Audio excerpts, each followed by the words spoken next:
जय जगन्नाथ पिलाने तुमने मो यूट्यूब चैनल लिपो क्लासेस को स्वागत। तो आज वीडियो पिलाने देखिए कि सत्यशोधक समाज कौन जहाँकि जातीय समाज में गोटे दृष्टिकोण थिला। तो सत्यशोधक समाज विषय आज आम आलोचना करिया पिलाने ताले डेरी न कर चले पिलाने क्लास टू स्टार्ट करबा एवं सत्यशोधक समाज विषय भल भाव जानिबा। फुले जुक्तियुक्तता और न्यायर आधुनिक मूल्यबोध पर आधारित एक जातीय समाज सृष्टि करने को चाहूले। कौन ना पे फुले कौन चाहते ना गोटे जुक्तियुक्तता गोटे न्यायर आधुनिक मूल्यबोध पर आधारित गोटे समाज बा गोटे जातीय समाज सृष्टि करने से बेस चाहूले। 24 सेप्टेम्बर 1873 से सत्यशोधक समाज पुणे ठारे आरंभ करते। तो कहना ना पे तो से गोटे चिंताधारा आसला मन गोटे चिंताधारा आसला जे गोटे आम जातीय समाज सृष्टि करवा मन जो यही जिनसा आसला। तो से कौन करते ना पे 24 सेप्टेम्बर 1873 मसीह से कौन सत्यशोधक समाज आमर कौन पुणे ठारे आरंभ करते। सत्यशोधक समाजर धारणा से दिगरे एक प्रयास थिला। तो सत्यशोधक समाजर धारणा से दिगरे गोटे प्रयास से चलाई समस्त मानवर समानता समाजर मुख्य नीति मध्य घटी। तो समस्त मानवर कौन जो मानव समानता समस्त मानव ये सामान भाव देखा जाए। तो ये थिला समाजर मुख्य नीति माने से जो आम सत्यशोधक समाजर मुख्य नीति कौन थिला ना समस्त मानवर समानता सबू मानव समानता जाति धर्म किसी देखा जाए नहीं समस्त मानव को एक बोली देखा जाए। समस्त सदस्य लोक मध्य गति करने सत्य और सठिक चिंताधारा प्रसार कर परामर्श दि जाता। तो मनुष्यर प्राकृतिक अधिकार और सामाजिक दायित्व विषय सचेतन बुद्धि करवा यार सदस्य मान कर्तव्य था। तो ये जो सत्यशोधक समाज गठन कर गठन जो आमर किए ना सदस्य मैंने से मुख्य काम कौन थी ना पे मनुष्यर जो प्राकृतिक अधिकार और जो सामाजिक दायित्व कौन रही। तो से गोटे मनुष्य भाव तार दायित्व कौन समाज तार दायित्व कौन रही तार प्रकृतिर अधिकार प्रकृति तो कौन कौन सब अधिकार प्रदान कर। तो से विषय जाना से विषय अवगत करने कार कार्य रोते ना से सत्यशोधक समाजर सदस्य मानकर सार्वजनिक शिक्षा को अधिक गुरुत्व दी जाता। से समय है सार्वजनिक शिक्षा को सर्वव्यापी शिक्षा को से अधिक गुरुत्व दी। सदस्यता कौन से निर्दिष्ट जाति कि संप्रदाय मत सीमित होता पर समाज समस्त वर्ग पर खोल रखा जाता जो ब्राह्मण मांग और महार मध्य सामिल। तो सेमती किसी जाति धर्म भेद देखा जाता जे चाहिए से आसी मिसी पार्ला। तो सत्यशोधक समाज ब्राह्मण मान द्वारा अन्य जाति प्रति जेकोसी प्रकार पूजापाठ को प्रत्याख्यान करता कारण यह ब्राह्मण पवित्रता वैध कह। ये समस्त धार्मिक प्रथा मन रखी फुले समाज अनुगामी मान ब्राह्मण पुरोहित बिना लोकों भाषा धार्मिक और विवाह उत्सव आयोजन और परिचालन करने परामर्श देते। तो ये धार्मिक प्रथा गुड़ है जिते सब धार्मिक प्रथा गुड़ निजे निजे मन रखी कि कौन समाज रे फुले मैंने जो अनुगामी मान कहते आम कौन ना ब्राह्मण पुरोहित बिना कि लोक भाषा धार्मिक विवाह उत्सव आयोजन परिचालन करने परामर्श से देते माने कौन ब्राह्मण पुरोहित बिना जपरी तुम गोटे कौन लोकटे धार्मिक विवाह उत्सव गोटे पालन कर। तो से परामर्श देते। तो प्रथम आसले पंडिता रमाबाई। तो पंडिता रमाबाई विषय देखिए। तो पंडिता रमाबाई एक उच्च वर्गर ब्राह्मण परिवार में जन्मग्रहण करते किंतु से हिंदू समाज विभाजनकारी और असमान प्रकृति विरोध में एक प्रभावशाली आंदोलन लड़ते। से गोटे ब्राह्मण परिवार जन्मग्रहण करते किंतु से कौन ना विभाजनकारी और असमान प्रकृति विरोध में से कौन गोटे प्रभावशाली आंदोलन लड़ी से समाज उपर ब्राह्मणीय प्रभुत्वर रूढ़ीवादी और दमनकारी पद्धति सहित जड़ित व्यापक प्रसंग उठे। तो से गोटे ब्राह्मण घर मान कौन महिला थे से गोटे ब्राह्मण दल सॉरी ब्राह्मण जातिर ब्राह्मण धर्मर से जड़े नारी थे गोटे से झील थे तथापि से कौन ना आम ब्राह्मणीय प्रभुत्वर रूढ़ीवादी और दमनकारी पद्धति पर से प्रसंग उठी। ये रूढ़ीवादी और दमनकारी नियम शूद्र वर्णर महिला मान शोषण शिकार करते। तो जो कौन से स्वर उठी ना कौन से आंदोलन टाक लड़ी जो प्रसंगटा उठी ना से कौन शूद्र वर्णर जो महिला मैंने शोषित होती से कौन से प्रसंगटी उठी दमनकारी पद्धति प्रसंगटी से कौन उठाई से विश्वास करते शास्त्र जहाँ लिखाई समाज समस्त लोक मतामत नहीं लिखा जाए नहीं और शास्त्र लिखा समय शूद्र और महिला मान कौन परामर्श नि जाए नाला। तो से कौन कले ना पे जिते शास्त्रटा लिखा जाए आम जो हिंदू धर्म जो शास्त्र गुड़ रही तो जो लिखा जाए से समय कौन शूद्र और महिला मान कौन परामर्श नि जाए नहीं। तो सेटा समाज लोक मान मतामत नहीं मन इच्छा लिखा जाए शूद्र और महिला मान परामर्श नि जाए नहीं। ଏଗୁଡ଼ିକ ଉଚ୍ଚ ଜାତିର ବା ଲାଭ ପାଇଁ ଲେଖାଯାଇଥିଲା। ଏପରି ଭାବରେ ଶୂଦ୍ର ଏବଂ ମହିଳାମାନଙ୍କ ଉପରେ ବିଭିନ୍ନ ପ୍ରକାରର ଏକପାଖିଆ ସାମାଜିକ ବନ୍ଧନ ଲଗାଯାଇଥିଲା। ତ ସେ କହିଲେ ଏଇଟା ଖାଲି ଉଚ୍ଚ ଜାତିର ଯେମିତି ବ୍ରାହ୍ମଣ କ୍ଷତ୍ରିୟ ଏଇଗୁଡ଼ିକର ହିଁ ଲାଭ ପାଇଁ ଲେଖାଯାଇଥିଲା ଏବଂ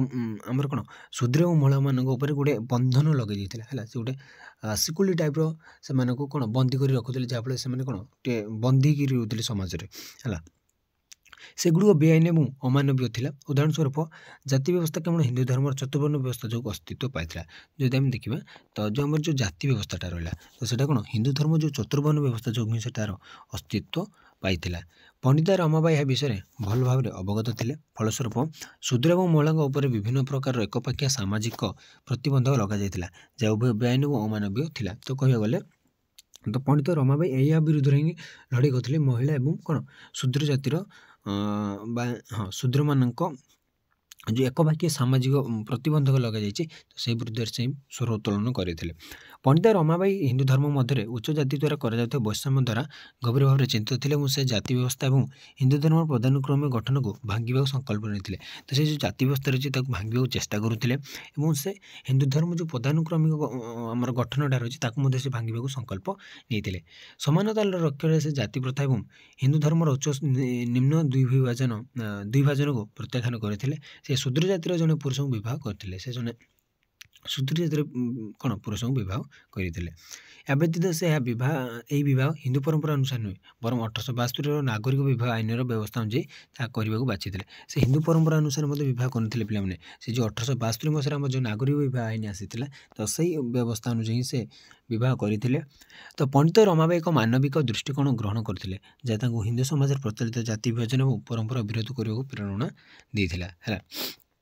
ତ ସେ କ'ଣ ହିନ୍ଦୁ ଧର୍ମକୁ ଟିକେ ମଧ୍ୟ ଘୃଣା କରୁଥିଲେ, କାରଣ ସେ ହିନ୍ଦୁ ଧର୍ମର ଯେଉଁ ଉଚ୍ଚ ଜାତିର ଲୋକମାନେ ନିମ୍ନ ଜାତିର ଲୋକମାନଙ୍କୁ କ'ଣ ଶୋଷଣ କରୁଛନ୍ତି ବା ତାଙ୍କର ପ୍ରଭୁତ୍ୱ ଜାହିର କରୁଛନ୍ତି ସେମାନଙ୍କ ଉପରେ, ତ ସେଥିପାଇଁ ସେ ଉଚ୍ଚ ଜାତି କ'ଣ ଟିକେ ଘୃଣା କରୁଥିଲେ। ତ ଛତ୍ରପତି ସାହୁ ମହାରାଜଙ୍କ ବିଷୟରେ ଦେଖିବା ପିଲାମାନେ। ଛତ୍ରପତି ସାହୁ 1894ରୁ 1922 ପର୍ଯ୍ୟନ୍ତ 28 ବର୍ଷ ଧରି କୋହ୍ଲାପୁରଠାରେ ସିଂହାସନ ଅଧିକାର କରିଥିଲେ ଏବଂ ଏ ସମୟ ମଧ୍ୟରେ ସେ ତାଙ୍କ ସାମ୍ରାଜ୍ୟରେ ଅନେକ ସାମାଜିକ ସଂସ୍କାର ଆରମ୍ଭ କରିଥିଲେ। ତ ଯଦି ଆମେ ଦେଖିବା ଛତ୍ରପତି ସାହୁ ମହାରାଜଙ୍କ କଥା, ସେ 1894ରୁ 1922 ତ ଯେଉଁ 28 ବର୍ଷ କାଳ ତ ସେ କ'ଣ ନା କୋହ୍ଲାପୁରଠାରେ ସିଂହାସନ ଅଧିକାର କରିଥିଲେ। ସେ ଜଣେ କୋହ୍ଲାପୁର କହିବାକୁ ଗଲେ ରାଜା ଥିଲେ ଏବଂ ସେ ତାଙ୍କ ସାମ୍ରାଜ୍ୟରେ ଅନେକ ସାମାଜିକ ସଂସ୍କାର ଆଣିଥିଲେ ବା ସମାଜ ସଂସ୍କାର ଆରମ୍ଭ କରିଥିଲେ। ରାଜର୍ଷି ସାହୁ ନାମରେ ଜଣାଶୁଣା ଛତ୍ରପତି ସାହୁ ମହାରାଜଙ୍କୁ ଜଣେ ପ୍ରକୃତ ଗଣତନ୍ତ୍ରବାଦୀ ଏବଂ ସମାଜ ସଂସ୍କାରକ ଭାବରେ ବିବେଚନା କରାଯାଉଥିଲା। ତ ରାଜର୍ଷି ସାହୁ ମାନେ ଜଣାଶୁଣା, ତ ତାଙ୍କୁ ଟିକେ ରାଜର୍ଷି ସାହୁ ବୋଲି ମଧ୍ୟ ଆମେ କହିପାରିବା। ରାଜର୍ଷି ସାହୁ ବୋଲି ମଧ୍ୟ ଆମେ ତାଙ୍କୁ ଜାଣିପାରିବା।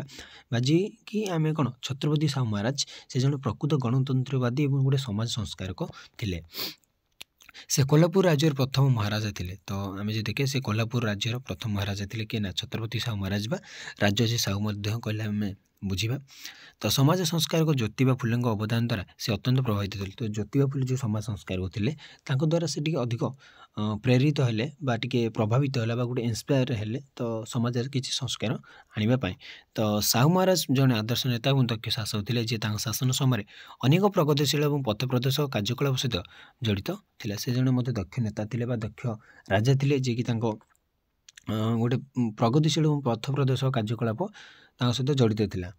1894ରେ ତାଙ୍କ ରାଜ୍ୟାଭିଷେକ ଠାରୁ 1922 ତାଙ୍କ ମୃତ୍ୟୁ ପର୍ଯ୍ୟନ୍ତ ସେ ତାଙ୍କ ରାଜ୍ୟର ନିମ୍ନ ଜାତିର ଲୋକଙ୍କ ପାଇଁ ଅକ୍ଲାନ୍ତ ଭାବରେ କାର୍ଯ୍ୟ କରିଥିଲେ। ତ 1894 ସେ ଯେବେଠାରୁ ସିଂହାସନ ଆରୋହଣ କରୁଥିଲେ ଏବଂ ସେ ମରିବା ପର୍ଯ୍ୟନ୍ତ ହେଲା, ତ ଯେବେଠାରୁ ସେ ରାଜା ହେଲେ ଏବଂ ରାଜା ହେଇକି ସେ ଯେତେବେଳେ ମଲେ ସେତେବେଳେ ପର୍ଯ୍ୟନ୍ତ ସେ କ'ଣ ନିମ୍ନ ଜାତିର ଲୋକମାନଙ୍କ ପାଇଁ ବହୁତ ଗୁଡ଼ିଏ କାର୍ଯ୍ୟ କରିଛନ୍ତି ବା ଅକ୍ଲାନ୍ତ ପରିଶ୍ରମ କରିଛନ୍ତି। ଜାତି ଏବଂ ଧର୍ମ ନିର୍ବିଶେଷରେ ସମସ୍ତଙ୍କ ଶିକ୍ଷା ତାଙ୍କର ସବୁଠାରୁ ଗୁରୁତ୍ୱପୂର୍ଣ୍ଣ ପ୍ରାଥମିକତା ମଧ୍ୟରୁ ଗୋଟିଏ ଥିଲା। ତ ସେ ସମସ୍ତଙ୍କ ପାଇଁ ଶିକ୍ଷା ସମାନ କରିଥିଲେ, ତ ଜାତି ଧର୍ମକୁ ସେତେ ଗୁରୁତ୍ୱ ଦେଇନଥିଲେ। ତାଙ୍କର ଗୁରୁତ୍ୱ ଶିକ୍ଷା ଉପରେ ଥିଲା ଏବଂ ତାଙ୍କର ଲକ୍ଷ୍ୟ ଥିଲା ଜନସାଧାରଣ ପାଇଁ ଶିକ୍ଷା ଉପଲବ୍ଧ କରାଇବା। ତ ତାଙ୍କର ଗୁରୁତ୍ୱଟା ଶିକ୍ଷା ଉପରେ, ସେ ଶିକ୍ଷା ଗୁଡ଼ିକ ଅଧିକ ଇମ୍ପୋର୍ଟାନ୍ସ ଦେଉଥିଲେ ତାଙ୍କ ରାଜ୍ୟରେ ଏବଂ ସେ ଥିଲା ଜନସାଧାରଣ ପାଇଁ ଶିକ୍ଷାଟା ଉପଲବ୍ଧ କେମିତି କରାଇବେ। ସେ ତାଙ୍କ ପ୍ରଜାଙ୍କ ମଧ୍ୟରେ ଶିକ୍ଷାକୁ ପ୍ରୋତ୍ସାହିତ କରିବା ପାଇଁ ଅନେକ ଶିକ୍ଷାଗତ କାର୍ଯ୍ୟକ୍ରମ ପ୍ରଚଳନ କରିଥିଲେ। ତ ସେ କେମିତି ତାଙ୍କ ପ୍ରଜାମାନଙ୍କ ମଧ୍ୟରେ ବା ତାଙ୍କ ରାଜ୍ୟରେ କେମିତି ଶିକ୍ଷାର ପ୍ରୋତ୍ସାହିତ ହେବ, ତ ସେଥିପାଇଁ ସେ ଅନେକ ଶିକ୍ଷାଗତ କାର୍ଯ୍ୟକ୍ରମ ମଧ୍ୟ ପ୍ରଚଳନ କରିଥିଲେ। ସେ ପାଞ୍ଚାଳ, ଦେବଦନ୍ୟ, ନାଭିକ, ସିମ୍ପି, ଧୋରଚାମଳ ସମ୍ପ୍ରଦାୟ ଏବଂ ମୁସଲମାନ जैन एवं ख्रीष्टान आदि विभिन्न जाति धर्म पृथक भाव में छात्रावास मत प्रतिष्ठा करते हस्टेल सब अलग अलग हस्टेल सब कौन या से समाजर सामाजिक भाव में अवहेलित वर्ग पर मिस क्लार्क बोर्डिंग स्कूल प्रतिष्ठा करते से पछ जातिर गरीब और मेधावी छात्र मानक अनेक वृत्ति प्रदान करते स्कॉलरशिप से पिला प्रदान करते माने से शिक्षा क्षेत्र पिला बहुत शिक्षा को बहुत भल पाते कौन निम्न जातिर हो बा उच्च जातिर पिला समस्त शिक्षाटा बाध्यतामूलक बोली से राज्य घोषणा करते से राज्य समस्त बाध्यतामूलक मागणा प्राथमिक शिक्षा देवा शिक्षा आरंभ करते से वैदिक विद्यालय प्रतिष्ठा करते से केवल एमती ना से गोटे छात्र हस्टेल तैयारी कर विभिन्न प्रकार स्कॉलरशिप देते माने जमी बर्तमान आम राज्य सरकार जमी सब प्रदान कर बारे छत्रपति साहू महाराज राज्य शिक्षा बहुत गुड़िए अवदान रही तो से वैदिक विद्यालय प्रतिष्ठा करते जहाँ समस्त जाति और वर्गर छात्र मान शास्त्र शिक्षा और समस्त मध्य संस्कृत शिक्षार प्रचार प्रसार करने सक्षम करता से जो वैदिक स्कूल गोटे प्रतिष्ठा करते सेटा कौन कहते ना पे मैंने कौन हेल्प करता समस्त जाति और वर्गर छात्र छात्री मान शास्त्र शिखार और समस्त मध्य संस्कृत शिक्षार प्रचार करने से सक्षम करता से ग्राम मुख्य कि पाटिल मानक उत्तम प्रशासक होगा निमित्त से स्वतंत्र विद्यालय आरंभ करते तो ग्राम मुख्य जहाँ आम कहते पाटिल से उत्तम प्रशासक से केमती गाँव टाक भल भाव शासन करेंगे गोटे निज गाँव को तो से स्वतंत्र विद्यालय गोटे आरंभ करते तो छत्रपति साहू महाराज छत्रपति साहू समाज समस्त वर्ग मध्य समानतार जड़े दृढ़ प्रवक्ता थे ब्राह्मण मान कौन विशेष मान्यता देव मना करते तो सेमती विशेष मान्यता दिवनी से आम मनुष्य भाई आम जो देवत्व बा प्रभुत्वर जो मानी प्रभुत्व बोली जो धरी नहीं तो प्रभुत्व बोली धरी नि ना तो सी भी आम नॉर्मल भाया जिते ब्राह्मण मैंने अणब्राह्मण धार्मिक कार्य करने मना करुले से ब्राह्मण मानक राजकीय धार्मिक परामर्शदाता पदवी हटाई देते तो जिते ब्राह्मण मान कौन अणब्राह्मण मान जी अलग जाति अलग जाति से जिते बह कौन धार्मिक कार्य करने जो मना करते से कौन ब्राह्मण माने ब्राह्मण मानक मैंने राजकीय धार्मिक परामर्शदाता बाहर कर देते से पदवी जन युव मराठा विद्वान नियुक्त करते क्षुद्र जगतगुरु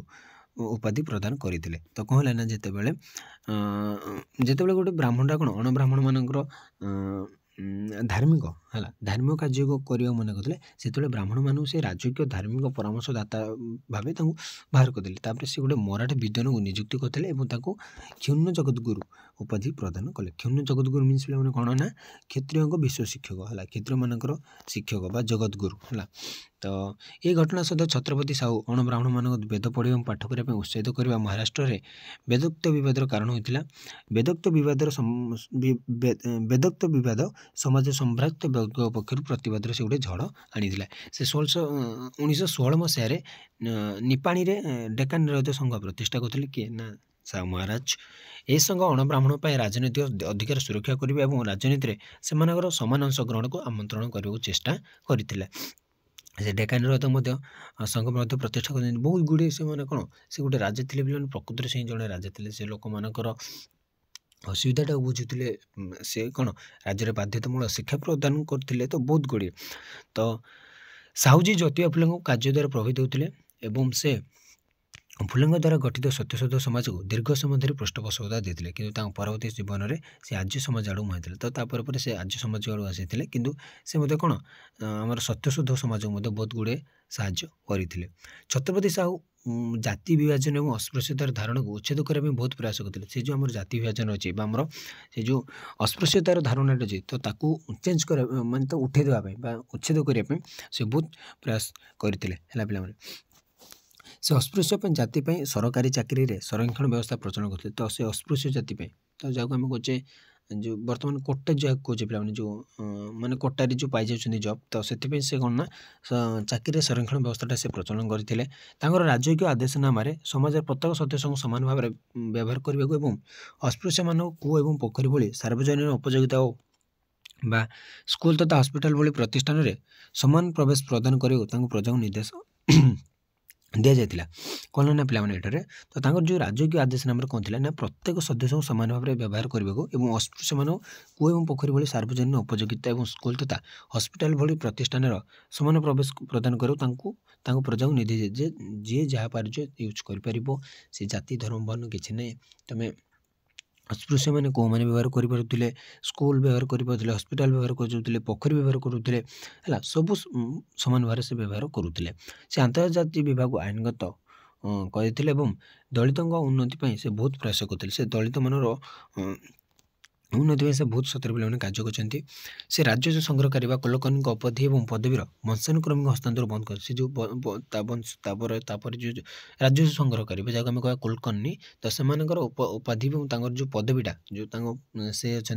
पुओ पीढ़ी तो जो एमती आस से बंद करते जनसाधारण शोषण करने कुख्यात विशेषकर निम्न जातिर महार मान दासत्व करने कुख्यात थिला तो यहाँ बहुत खराब काम था से लुटुले वंश पर वंश जो था से देख जदि गोटे फैमिली सब गोटे पदवी तार दबदबाटा सब कौन रो दबदबा सब बढ़ तो आउ कहीं ना समस्ते पचर बढ़े और से कौन अन्य आराम से शोषण करा मौका मिल तो से निम्न जातिर महार मान दासत्व मुक्ति देवाई से मना करते कौन जनसाधारण शोषण मुक्ति करने से नियमटा लागू करते तो छत्रपति साम्राज्य महिला मान अवस्थार उन्नति कार्य करते देख पे शिशु मान सबु जातिर लोक मान तो क्या से असुविधा करते समस्त में बहुत बढ़िया काम करते से महिला मानक शिक्षा देवाई विद्यालय प्रतिष्ठा करते से देवदासी प्रथा को निषिद्ध कर एक आईन प्रणयन करते जहाँ कन्या मानक भगवान को अर्पण कर प्रथा था जहाँ मूलतः पूजारी मान हाथ में कन्या मान शोषण कारण होता से 1917 मसीह विधवा पुनर्विवाह आईनगत करते बाल्य विवाह बंद करने प्रयास करते तो से कौन ना पे 1917 मसीह विधवा पुनर्विवाह किए आईनगत करते साहू महाराज और बाल्य विवाह बंद करने से प्रयास कर माने कौन सी जड़े पार ना तो समस्त मिसिक सी सपोर्ट करते है चित्रशिल्पी दत्तबा पावर और दितबा दलभी छत्रपति को भीमराव आंबेडकर सह परिचित कराई युव भीमराव महान बुद्धि और अस्पृश्यता संपर्क में विप्लवी चिंताधारा द्वारा राज्य अत्यंत प्रभावित होते है 1970 ରୁ 1921 मध्य दुई अनेक थर परस्पर साक्षात करते जाति विभाजन नकारात्मक दूर करने संभाव्य उपायगुड़ आलोचना करते तो आम चित्रशिल्पी दत्तबा पावर और दितबा दलभी छत्रपति भीमराव आंबेडकर परिचित छत्रपति भीमराव आंबेडकर परिचित कराई युव भीमराव महान बुद्धि तो भीमराव से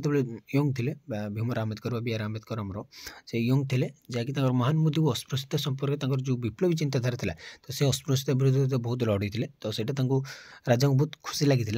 तो से विभिन्न प्रकार संभाव्य उपाय गुड़ आलोचना करते तो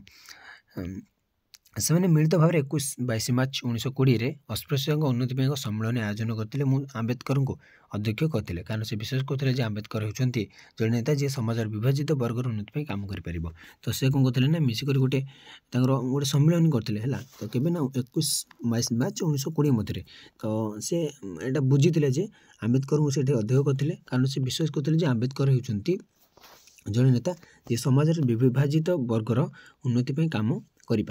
तो 1921 जनवरी 31 तारिख में आंबेडकर संवादपत्र मोकनायक आरंभ करने समय से 2500 टंका दान करते पर आहरी दान करते तो जो आंबेडकर संवादपत्र मोकनायक आरंभ कले से किए आमर साहू महाराज 2500 टंका देते पर आउे अधिक टंका दान करते से संपर्क 1922 मसीह छत्रपति मृत्यु पर्यंत चली महान समाज संस्कार छत्रपति शिवाजी महाराज 6 मई 1922 मृत्युवरण करते तो देखो पे ये गोटे जड़े राजा तथापि ये कौन समाज संस्कार अस्पृश्यता विरुद्ध है सतीदाह प्रथा विरुद्ध विधवा पुनर्विवाह विरुद्ध बाल्य विवाह विरुद्ध मत कौन स्वर उत्तोलन करते तो आज मैं पे क्लास को एट रखा परवर्ती क्लास देखा नारायण गुरु बा आउ किए सब आम सत्यशोध समाज मेम्बर मैंने अच्छा समाज संस्कार मैंने अच्छा तो विषय जाना तो आज मैं क्लास को एट रखुच्छी पे रोचे जय जगन्नाथ।